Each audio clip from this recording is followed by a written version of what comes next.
For 3 years my children treated me like a ghost in my own home. Then I found out they had started telling people I actually was one. They told my oldest friend I had passed away, all so they could get their hands on my house a little faster. They were about to learn that this ghost still had a voice and a very good lawyer. Before I begin my story, let me know in the comments where you are listening from and what time it is. I just want to know, I'm not alone in this. And if you feel moved by what you hear, consider subscribing. It helps more people become aware of the reality of elder abuse. Now let me tell you what really happened.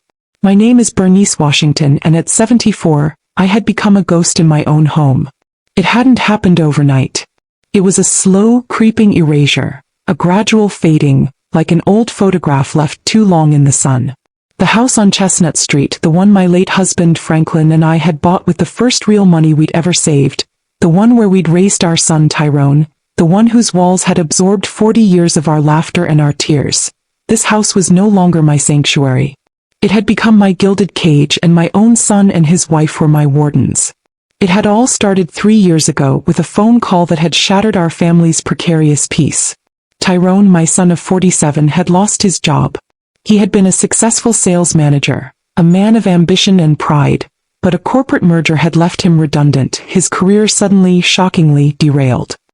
His wife, Keisha, a woman whose self-worth was inextricably tied to her social standing and her ability to display a certain level of affluence, had not taken the news well. They had been living beyond their means for years, a fact I knew from the occasional hushed, frantic phone calls I'd overhear when I visited, the tense arguments about credit card bills that would abruptly cease the moment I entered the room. With Tyrone's income gone, their carefully constructed world of country club memberships, European cars and private school for their children was about to implode. So they came to me.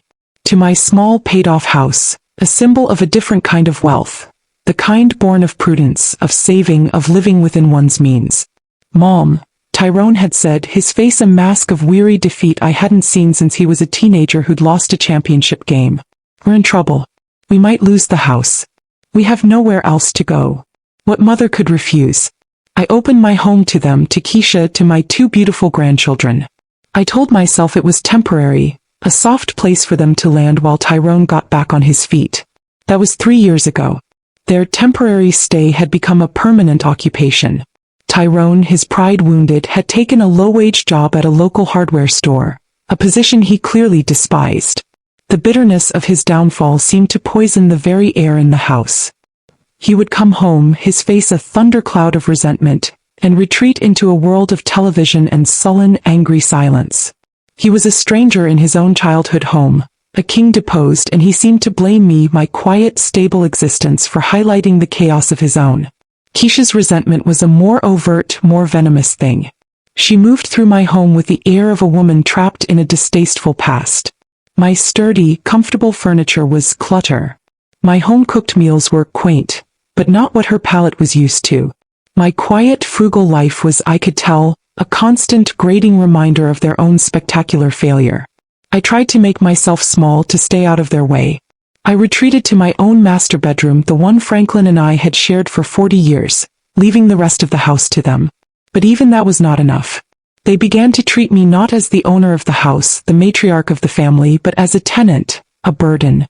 They saw my home not as a refuge I had graciously provided, but as a prison they were trapped in, with me as their inconvenient jailer. "Do you really need to watch your stories so loud, Bernice?" Keisha would ask with a sigh, though my television was barely a murmur. "I'm trying to take a work call." "Mom," Tyrone would say, his voice full of a weary impatience, "Keisha and I are having friends over tonight. Maybe it would be best if you just had dinner in your room? It's going to be a late one." They were slowly, systematically erasing me from my own life. My living room was no longer mine. My kitchen was now Keisha's domain, a place where she would prepare her trendy, expensive meals while I made do with toast and tea in my room. The house, my house, was filled with their presence, their frustrations, their loud, unhappy lives, and I had become the ghost that haunted its periphery. I endured it all for the sake of my grandchildren, for the love of my son, a love that was becoming increasingly painful and one-sided. I clung to the hope that he would find a new job, that they would get back on their feet, that this nightmare of resentment and passive aggression would end. But deep down I knew the truth. They were not looking for a way out. They were waiting. waiting for me to pass on so they could sell this house, the one they so clearly resented, and use the proceeds to fund the lavish lifestyle they felt they deserved. I was no longer their mother. I was their obstacle. The only thing standing between them and their inheritance. And their impatience, I could feel it, was growing with each passing day. They were not just waiting for me to die. They were beginning to wish for it, their silent prayers a poison seeping into the very walls of my home. The final, unforgivable humiliation began, as so many family tragedies do, with a celebration. Not my celebration, of course. My own birthday, a few months prior, had passed with nothing more than a hastily signed card left on the kitchen counter.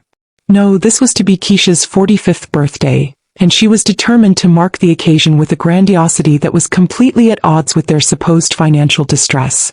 For weeks, the house buzzed with her frantic, self-important preparations.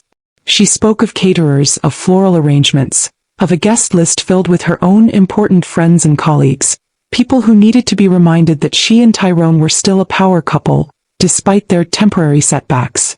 My quiet home was to be transformed into a stage for her to perform the role of a successful, sophisticated hostess. Tyrone, my son, was swept up in her manufactured excitement, eager, it seemed, for a night of pretending he was still the successful man he once had been. They took over the entire house with a ruthless efficiency. My living room was rearranged to accommodate a makeshift bar and a dance floor. My dining room table, the one where I had served countless family meals, was pushed against the wall to make way for a catered buffet. They spoke of the party in loud, excited whispers in front of me, their plans a constant, swirling current of activity from which I was completely, pointedly excluded. I watched all this from the quiet periphery, a ghost in my own home. I was a necessary but inconvenient part of the scenery, the owner of the venue they were so graciously using. The week before the party, Keisha approached me in the kitchen. Her face was a mask of what she likely considered to be diplomatic concern, a look I had come to dread. "Bernice," she began, her voice a little too sweet, "about Saturday night. We are so excited, but it's going to be a lot. Very loud music, lots of people, late-night dancing. It's a party for our friends, our generation." She paused, letting the implication hang in the air. "We were thinking, it would probably be best if you just stayed in your room for the evening." I stared at her, my heart a cold, hard knot in my chest. Stay in my room? During a party in my own house? "Well, yes," she said with a dismissive little laugh, as if my objection were the most ridiculous thing she had ever heard. "It would be so loud and overwhelming for you at your age. And honestly," she added, her voice dropping to a confidential, condescending whisper meant to sound like kindness, "our friends, they're from a different world. You wouldn't really have anything in common with them. You'd be so much more comfortable just watching your stories on your little TV. We'll even bring you a nice plate of food from the buffet." A plate of food? To my room.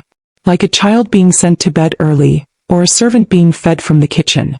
The insult was so profound, so deeply dismissive of my role as the matriarch of this family, the owner of this house, that I couldn't even form a response. Tyrone, who had entered the kitchen behind her, just stood there, looking at his shoes, his silence a deafening roar of complicity. He was willing to allow his wife to banish his mother to her bedroom so they could impress their friends. The day of the party, I did as I was told. I retreated to my room as the guests began to arrive, their loud, cheerful voices a jarring reminder of my exile. The thumping bass of the music vibrated through my floorboards, a relentless, mocking heartbeat. The smells of catered food, of expensive perfumes, seeped under my door, a torment to my senses. I sat in my armchair, the television on but the sound muted, and I listened to my family celebrating a life from which I had been so completely, so cruelly erased. I felt like a prisoner, locked in a single cell while a lavish festival raged just outside my door. Later that evening there was a soft knock on my door. It was my granddaughter, Maya, her small face looking worried. She was holding a small plate with a few picked-over appetizers and a slice of cake. "Grandma," she whispered, "Mommy said to bring this to you. She said you weren't feeling well." The lie she was teaching my own grandchild, using her as a pawn in my humiliation, was a fresh, hot spike of pain. I took the plate, my hands trembling. "Thank you, my sweet girl," I said, forcing a smile. "You go on back and enjoy the party." I closed the door and looked at the sad little offering on the plate. My own daughter-in-law's birthday cake. A meal of leftovers from a party in my own home. This was what I had been reduced to. This was the value they placed on me. I didn't touch the food. I just sat there in the dark, the sounds of their manufactured joy a distant, mocking echo, and I felt a part of my heart, the part that had always held out hope for my son, for my family, simply turned to stone. The day after Keisha's extravagant birthday party, my house was a wreck. The silence that had descended after the last guest departed was, in its own way, louder and more oppressive than the music had been. It was the silence of disrespect, of a space violated. Empty bottles and glasses littered every surface, dirty plates were stacked in the kitchen sink, and the faint, stale smell of cigarette smoke, a habit I had never allowed in my home, clung to my curtains. Tyrone and Keisha, nursing hangovers and what I could only assume was a sense of self-satisfaction, didn't emerge from their room until noon, and when they did, it was with the sullen, resentful air of people who had been wronged, not the other way around. There was no apology, no offer to help clean. They just moved around me, their silence a heavy, accusatory thing, as if the mess, the disruption, my very presence was my fault. I spent the morning cleaning up after their party, my back aching, my heart a cold, hard knot of fury. Every crumpled napkin, every wine-stained glass, was a fresh reminder of my humiliation, of my exile in my own bedroom while they had played the role of lord and lady of the manor. It was around 2 o'clock that afternoon, as I was scrubbing a stubborn wine stain from my favorite tablecloth, that the doorbell rang. I opened it to find my dear old neighbor Mrs. Davis on the porch, a small, beautifully wrapped gift in her hands and a bright, warm smile on her face. At 76, Eleanor Davis was one of my oldest and dearest friends, a woman who had lived next door for over 30 years, a woman whose kindness had been a small, steady light in my increasingly dim world. "Bernice, darling," she chirped, her eyes twinkling. "Happy birthday. I am so sorry this is a day late. I saw all the cars here last night and assumed you were having a big surprise party. I didn't want to intrude, but I couldn't let the day pass without wishing you the very best." I stared at her, my mind struggling to process her words. My birthday? My birthday wasn't for another 3 months. A cold, sickening dread began to unspool in the pit of my stomach. "Oh, Eleanor," I began, my voice a little weak. "It's not my birthday, dear. It was Keisha's party last night." Just then, Keisha herself appeared in the hallway behind me, drawn by our voices. She had a cup of coffee in her hand, her expression one of sleepy annoyance. Mrs. Davis's smile faltered, her face clouding with a deep, genuine confusion. "Oh," she said, looking from me to Keisha. But when I called Tyrone last week to ask what you might like for your upcoming birthday, he told me not to worry about it this year." She paused, her brow furrowing as she tried to recall the conversation, a conversation that clearly had not taken place with me. "He said, oh dear, this is so awkward. I must have misunderstood." "Misunderstood what, Eleanor?" I asked, my voice a whisper, though I already knew. I knew with a certainty that was as cold and as absolute as the grave my son had so casually consigned me to. Mrs. Davis looked at Keisha, then back at me, her face now full of a horrified pity. "He said, we're just going to have a quiet remembrance for Mom this year. She passed away peacefully last year." Bernice, I thought you were gone." The world tilted on its axis. The air rushed from my lungs. I gripped the doorframe for support, my knees suddenly weak. "He said I had passed away. My son. My own son had told my oldest friend that I was dead." I looked at Keisha, who stood frozen in the hallway, her face a mask of pale, dawning horror. She hadn't known about this lie. But the look in her eyes, it wasn't just shock. It was a flicker of something else, something terrifying, a dawning realization of an opportunity, of a new, more permanent solution to her Bernice problem. Mrs. Davis, bless her heart, was sputtering with apologies and confusion. "Oh my heavens, I must have misunderstood. A different Bernice, perhaps? Oh, I am so terribly sorry, I've made a dreadful mistake." But it was not a mistake. I knew it, and Keisha knew it. He hadn't just banished me to my room. He was actively, systematically erasing my very existence. He was telling people I was dead. He was waiting for reality to catch up with his lies so he could finally, freely sell my house. I don't remember saying goodbye to Mrs. Davis. I just remember closing the door, my hand trembling, and turning to face my daughter-in-law. Keisha had recovered her composure with a chilling speed. The initial shock was gone, replaced by a cold, appraising look. She saw the devastation on my face, the raw, unadulterated pain of a mother who had just learned her son had buried her alive in his own lies. And she saw her chance. "Well," she said, her voice a low, almost satisfied purr. "That was awkward." She took a sip of her coffee. Perhaps Tyrone was just trying to spare your feelings, Bernice. Trying to let people down gently. You know how you hate a fuss. The monstrousness of it. The way she so effortlessly twisted his vile lie into another veiled insult against me finally, irrevocably, shattered the last of my quiet endurance. The heartbroken, accommodating mother was gone forever. In her place was a woman who had been pushed past the brink. A woman with nothing left to lose and nothing left to fear from them. "Get out," I whispered, my voice a raw, ragged thing I barely recognized. "I'm sorry," Keisha said with a condescending little laugh. "This is my home, Bernice." "No," I said, my voice rising, imbued with a strength I hadn't known I possessed. "This is my house. The one my husband and I paid for with our own sweat and tears. The one you and my son have been living in rent-free for 3 years, all while treating me like a servant and a ghost. But you have just made a fatal error, you and he. You didn't just forget me. You declared me dead. And in doing so," I said, a slow, cold smile spreading across my face, "you have given me the most incredible, liberating gift.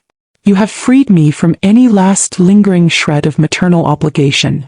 I walked to the phone. "You have 1 hour to pack a bag and get out of my sight," I said, my voice as cold and as final as a tombstone. "Both of you.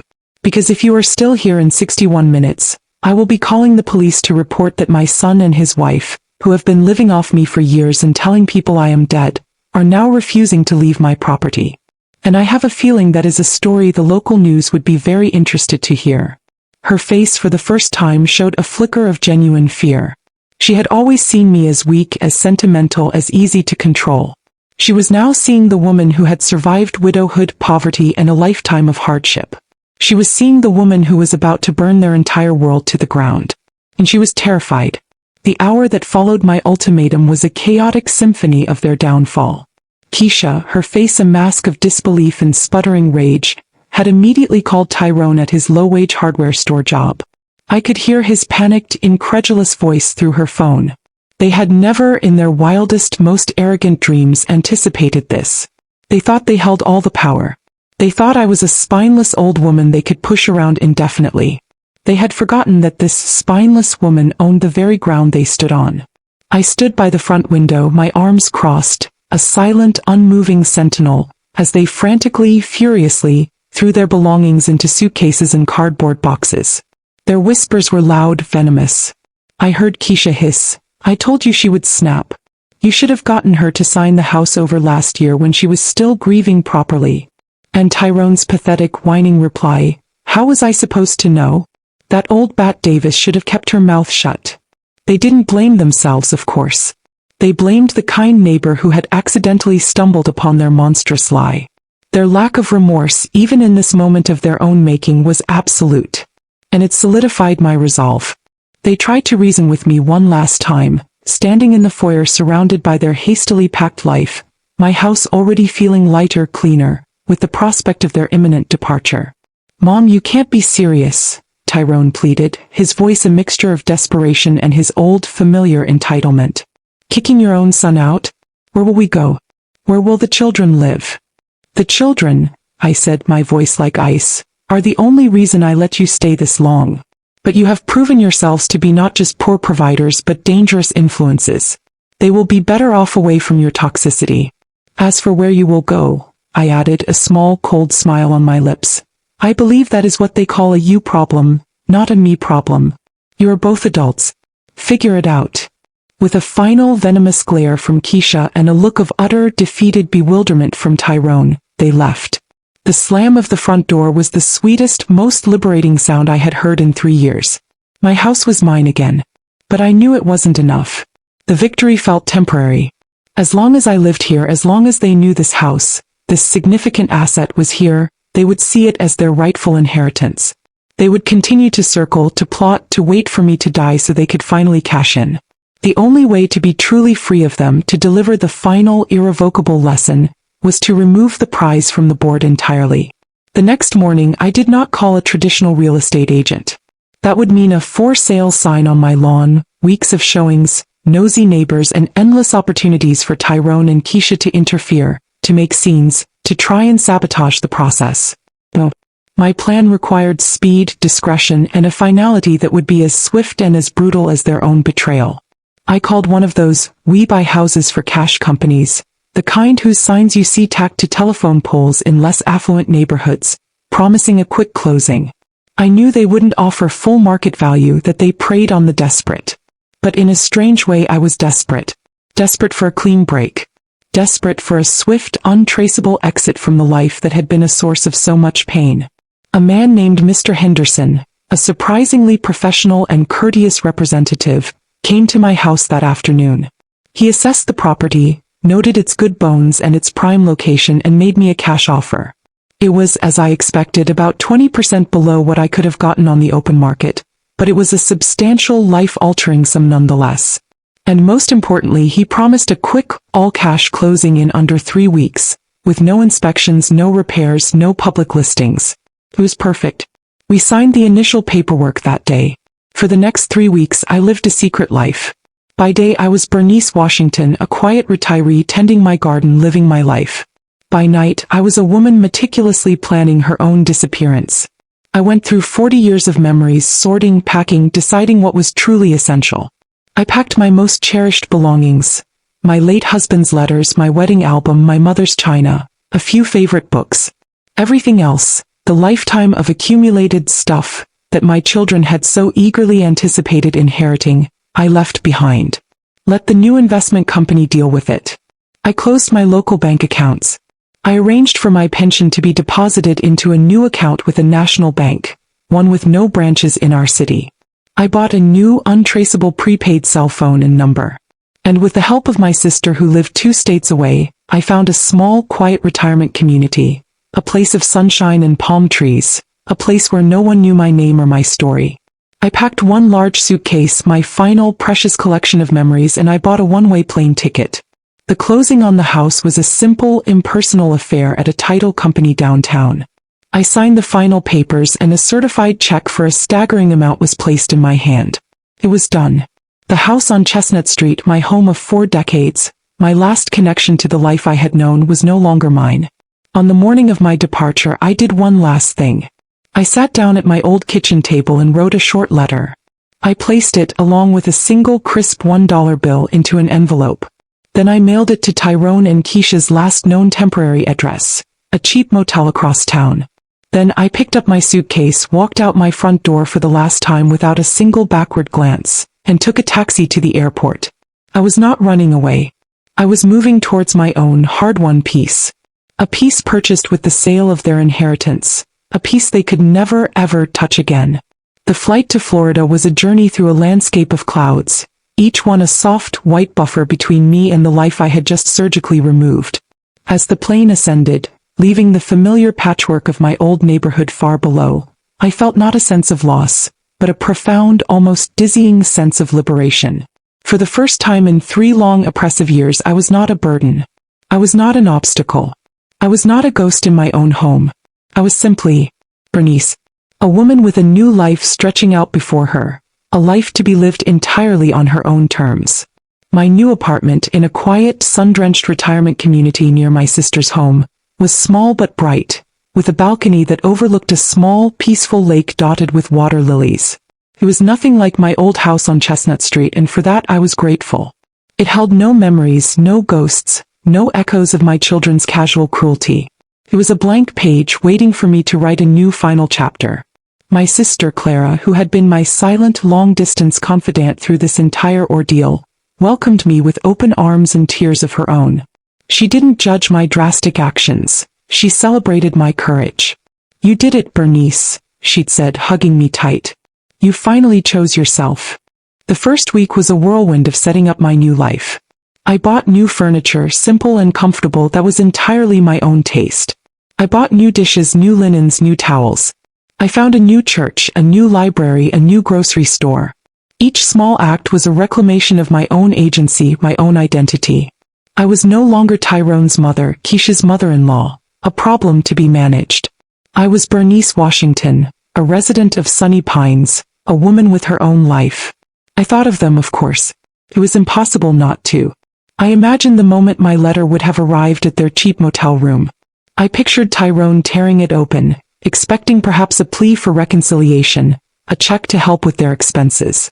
And instead finding that single crisp $1 bill in my final chilling goodbye. The finality of it, the cold, hard truth of it, would have been a devastating blow. They were left with nothing. No house. No inheritance. No mother to exploit. They were left only with the stark public consequences of their own monstrous greed and disrespect. Their lie, the one they had so casually, so cruelly wielded to erase me from existence, had become a permanent, self-inflicted reality. They had wished their mother gone, and now she was. I knew there would have been frantic phone calls to my old, disconnected number. There would have been desperate inquiries among our old neighbors, our old church family. But I had covered my tracks. I was a ghost, a phantom, a woman who had simply vanished. I found a new rhythm to my days, a peaceful, unhurried cadence. I joined a gardening club, my hands finding joy in the rich, warm Florida soil. I started taking long, slow walks by the lake every morning, the sun on my face a gentle blessing. I even joined the community choir, my voice, which had been silenced by sorrow for so long, now finding a new strength in shared harmony. My life was quiet, but it was not lonely. I made new friends, women my age who, like me, had stories of resilience, of survival, of finding joy in the small, simple things. We'd play cards in the afternoon, share stories over cups of tea, our laughter a warm, comforting sound in the sun-drenched community room. I was no longer waiting for a phone call that would never come. I was no longer bracing myself for the next subtle slight, the next condescending remark. I was no longer a problem to be managed. I was free. The money from the sale of my house sat untouched in my new bank account, a silent testament to my victory, a fortress of security for my remaining years.